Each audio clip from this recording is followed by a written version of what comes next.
ጥፋተኞች ፍርዳቸውን ሳያገኙ እንዴት አምሮሽ አረፈ? የምን ፍርድ? እነማን ናቸው? የሚከታተሉሽን ሰዎች ማለት ነው። መቼስ ፍርዳቸውን ሳያገኙ በሰላም የሚያስቀምጡሽ ይመስልሻል? ካንተ አለመስማቴ እኮ ነው ግራ ይገባኝ። ለምንድን ነው መልቀቅ ያስገባኸው? በግል ምክንያት ነው። እኔም አላውቅም። ያው ሕክምና ላይ መሆኔን ታውቀው የለ? ምን የማታውቀው ነው እኮ ሕክምናው ታዲያ ስራህን የሚያስተውለው እንዴ? አስተውኝ እንግዲህ።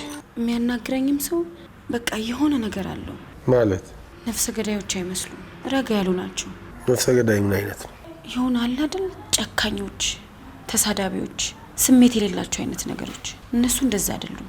ጓደኛሽ እንደሆንኩ ያውቃሉ? አዎ አንስተውብኛል። ማን ነው አብሮሽ የሚውለው ብለው ጠይቀውኛል።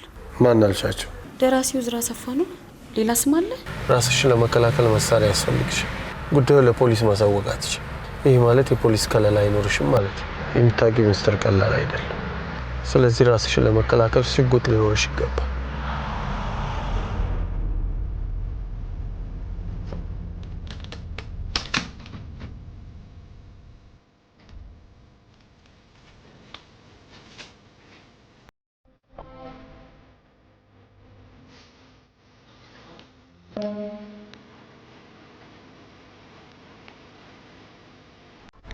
የማጃማ